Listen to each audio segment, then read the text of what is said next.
because she's so amazing. She is specializing in elderly care and she owns Jubilant Healthcare Solutions in Myrtle Beach, South Carolina. So, Janelle, hey Janelle, tell us more about what you do and welcome. Well, hello, everyone, and thank you, Antoinette, for the invite and for having me on the show. And what you just said was so funny because literally I was just thinking as I was unstopping a toilet in my house that my kids stopped up how nurses make good plumbers when they come to that. Because if you think about it, if you've learned CPR, you're doing that pumping motion. I like that. I like that. So You are literally, good at it. like literally just this past week, I was thinking to myself, my nursing career prepared me to do Everything, everything, y'all. That's it. So hello everyone. My name is Janell Weeks-Smith, and I am a concierge nurse, owner of Jubilant Health Solutions here in the Myrtle Beach area, and my focus is on the aging adult and senior population. And the reason I chose that population is because in my 22 years of nursing, what I realized is that so many people, actually 18 years of living here in the Myrtle Beach area, so many people have come here to retire. Excuse me. So many seniors have come here to retire, and oftentimes they've left their loved ones, their adult kids, hours, sometimes states away, and they don't have the help and support here. And so not only am I providing skilled nursing services to the aging adults, but I'm providing a peace of mind to their adult children who are busy living their own lives hours away. And I'm happy to be here and looking forward to sharing some insight about my journey on this entrepreneurship journey. The reason why we are strong nurses and the reason why we've really lifted our businesses is also because of the network, the very tight knit network that we chose, because your network is your net worth, and also having that coach and mentor who's really willing to help you, and the right coach and mentor, because some are just, not right. not really great. So that's why we're saying hi. I've been through a ton of mentors in different stage of my entrepreneur life, and Coach Quinta is one of them. So there's just so much, gratitude for her. Although she's focusing on her business right now, but hopefully one of these days she can come back, and baby Nikki, you can be your mentor, because she is amazing.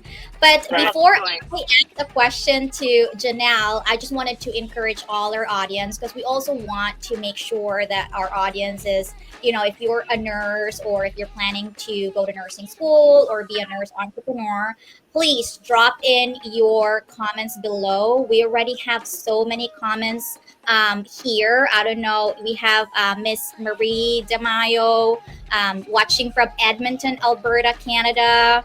And we have Mr. Montehermoso saying, hi, everybody.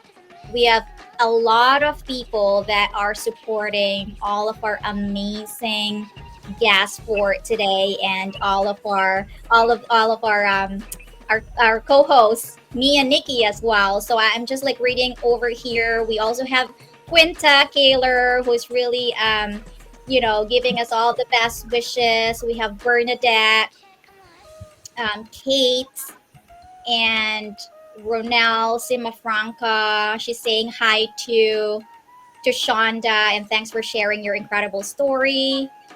Later on, if we could just pose his question, there's already questions that are coming up. So to our producers, please feel free to just put it on there. What sparked your decision to move into business? So for me, what sparked me into moving into business is a multitude of things. As everybody on the panel knows, when you're working for an organization, you're not getting paid what you're worth.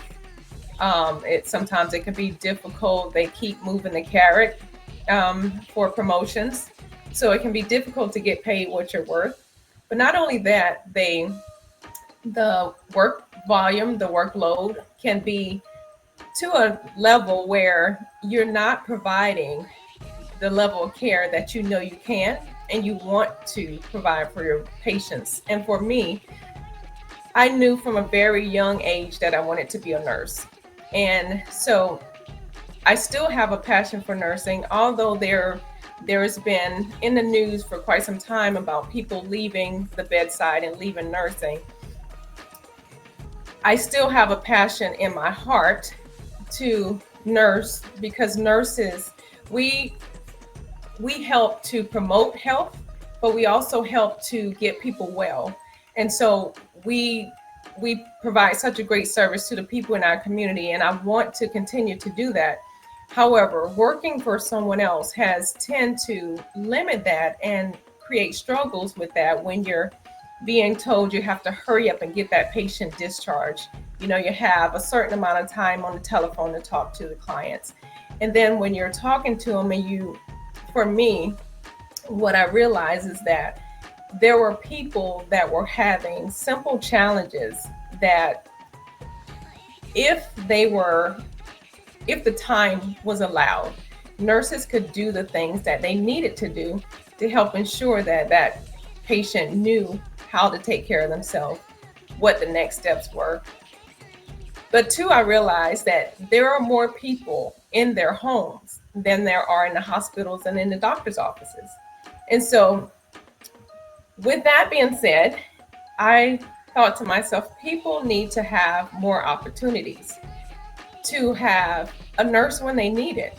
Not just because insurance says you qualify, not just because your doctor wrote a prescription for it, not just because you need it for an extended period of time. I do believe that people need the opportunity to say, hey, I have a question.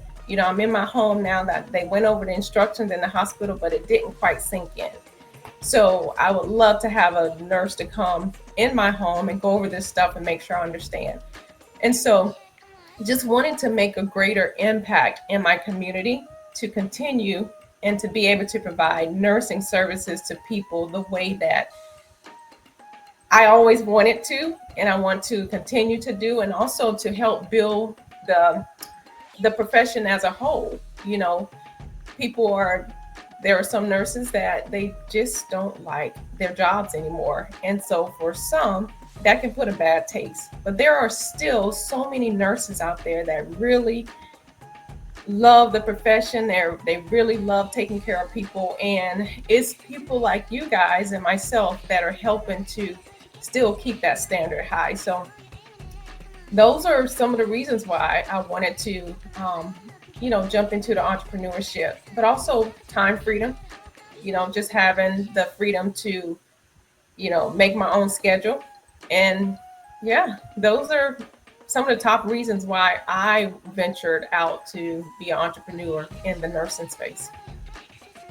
Awesome. I think it's very common for all of us, right? Shonda, Nikki, Janelle, is all about freedom right now, because in the nursing field, and also off note, we're not like new nurses that just jump right into entrepreneurship.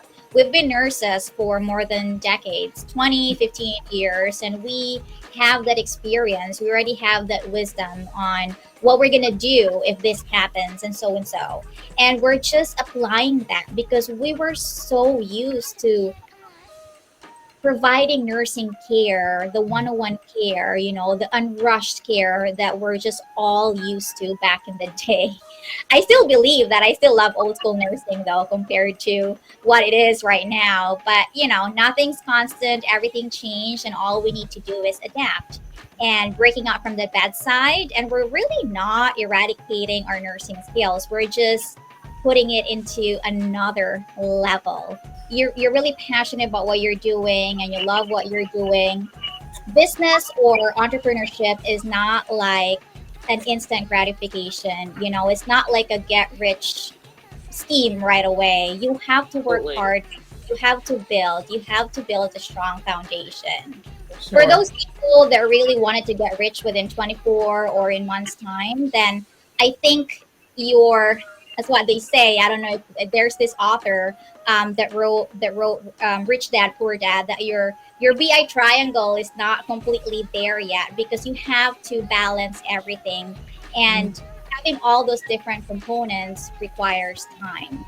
That's right. So I truly can, can empathize for that, Shonda, and making sure and understand you, and making sure that there's enough cha-ching in the bank before you truly That's you correct. truly abandon the bedside work. And even if it's also, nursing is just everything, because even if you try to just break out from the bedside and focus 100% on your businesses, which some of us are, there's always a way wherein you can always just like take per diem or contract assignment just to keep up with the That's right. skills, That's right. especially if you are a service-based nursing business, right? So let's go to our next question. We always ask this because we have another show where we co-host as well with Coach Rue.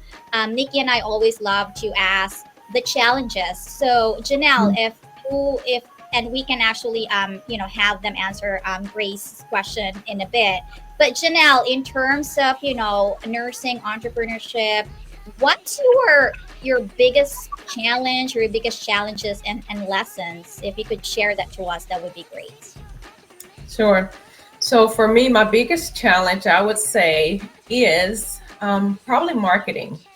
Um, as Shonda mentioned, she still works at the bedside. I don't work at the bedside. However, I do still work for an organization.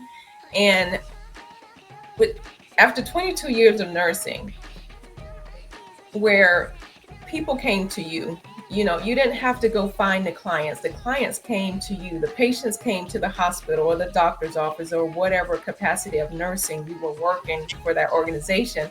But now working for myself, someone who I consider to be an introvert, it has been difficult to get out of my comfort zone, to actually be able to go out and tell people, hey, this is what I'm doing. This is my business. Um, so getting out there and networking has been a little difficult for me, because although I can, you know, talk to my patients and their family members and things of that nature, just starting the conversation about my business has been a little difficult for me. However, during this journey, I have certainly grown, and it's definitely been beneficial for me. So yeah, marketing has been my biggest challenge, getting out of my comfort zone and getting out there, creating, building relationships, and telling people about my services and what I offer. So yeah. Great. And we have, okay, Nikki, I think you can read that comment. And there was a question also, if you could just ask Shonda about that. Oh, there's actually, yeah, there is a comment for Quinta. It says, agreed, there's a lot of wisdom in not just cutting off completely all at once. You need one foot in and you need one foot in. You need to figure out a way to stay an insider. That is so true. That's coming Right. from Coach Quinta Kaler. So I actually have, we may have almost the same service line, Janelle. So I am actually branching out my staffing agency and my home care agency. So, I just for competency reasons and to show off your skills here, can you explain to the audience what does skilled nursing versus non-skilled nursing means? Oh, And how that actually works out where you're at, because I'm in Boston. okay, So, okay, yeah. That's a great question, because that is one of the things that I like to tell people is that here in my area, there are several non-medical home care companies that will provide things such as bathing, companionship, helping with meals, and light housekeeping. However, what the services that I offer, I'm a registered nurse, and so I can help with those education, medical questions. I can help with care coordination. Skilled nursing just means that I'm highly educated. Well, I'm educated as a nurse. yes, you are. You're highly educated. Just stop downplaying You have a That's master's good. Yes. So I'm educated as a nurse, and so there are a lot of things that non-medical people cannot do.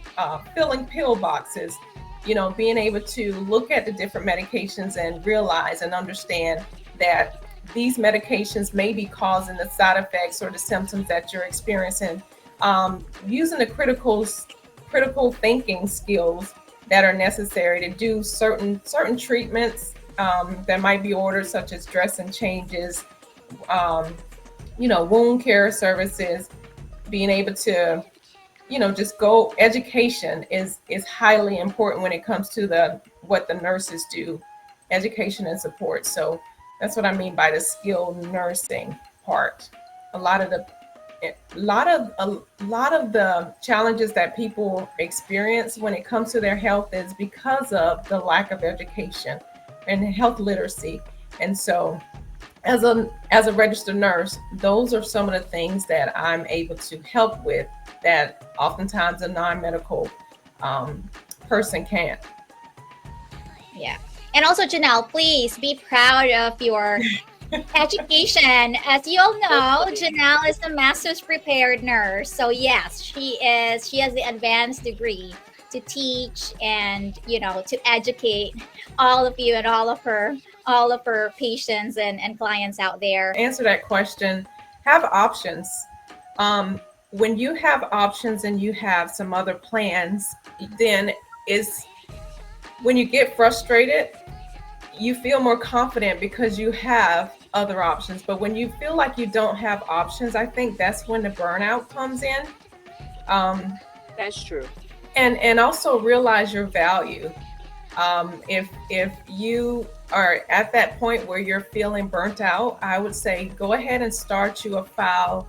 Start writing out things, your accomplishments, your achievements, some of the examples of some of the patients that you've had a huge impact on, some of the things that made you feel good inside about whenever you took care of that person. And that will help you, and at least it helped me, to be able to remind myself, you're doing a great job. The system has its issues, but me and what I'm doing, there's value to what I'm doing. I have options.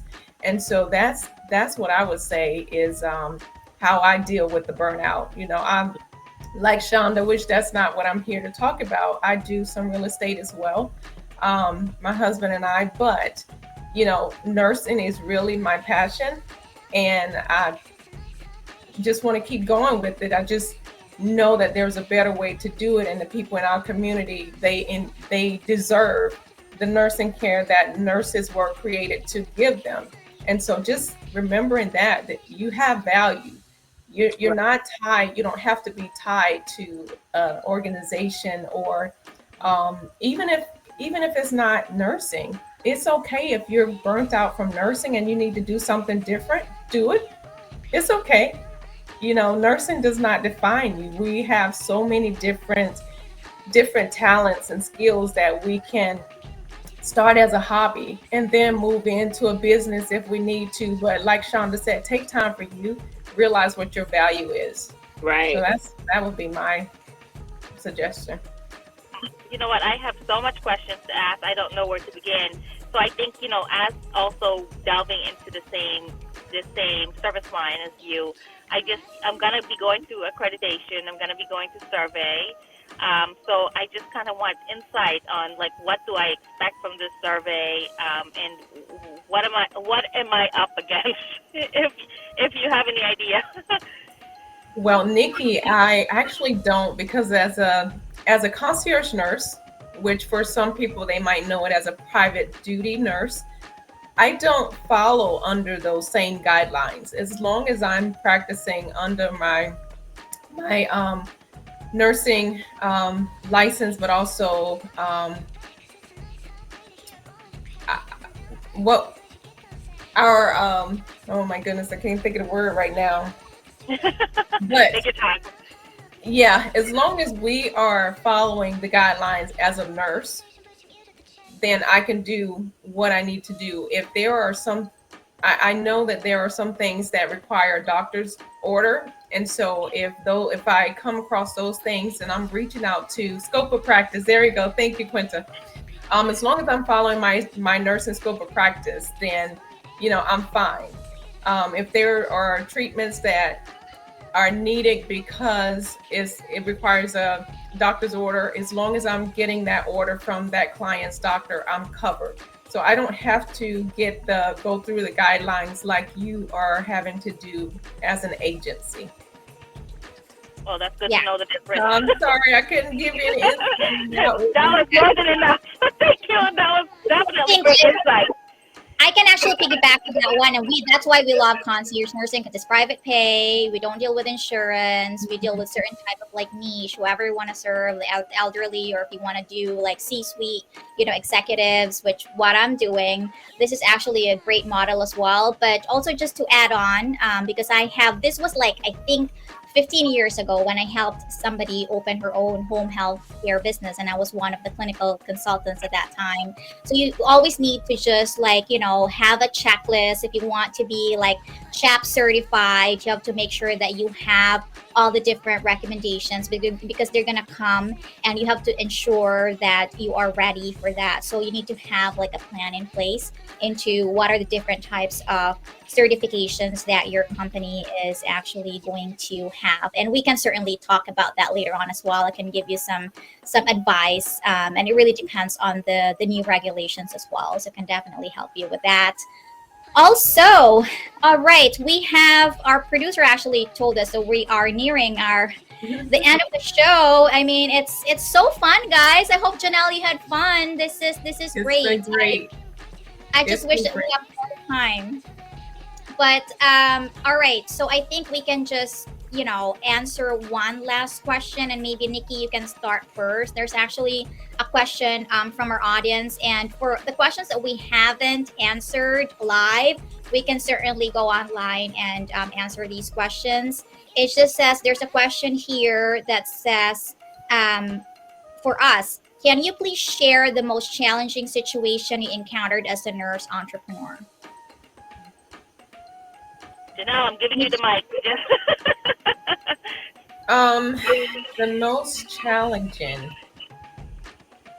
The most challenging situation. Yes. I guess I guess for me, the most challenging is probably that balancing, being an entrepreneur and still working full time, because the hours that I would like to go out and go to different doctor's offices, it does conflict with my usual work schedule. So I do have to find other opportunities to network and share what it is I'm doing. But the other things, as a nurse and as anybody, if you have a question about something, find someone that's been there, done that, and ask the question. If you don't feel certain about something, sometimes you do want to step back and ask the question, as opposed to, just jumping out there and doing it if it can potentially cause harm to you, mentally, spiritually, physically, and also financially. So, my biggest challenge, I guess, would more so be that, just balancing, starting a business and still working full time, having a family. One last piece of advice or a couple of words to our audience. Just thank you guys for having me on the show today. It's been really fun. Jubilant Health Solutions here in the Myrtle Beach area. So if you know of any aging adult senior population that is needing one-time or frequent visits by a nurse, then definitely send them my way. Thank you guys for having me. Thank you. And please support Jubilant Healthcare Solutions, Life Pro CPR, Shonda's company, and Nikki, which is ISA Health Solutions, Kiranda's Private Nursing Services, and Entrepreneur. We thank you guys. Thank you so much. And we'll see you next month. Take care. You took a check, come on.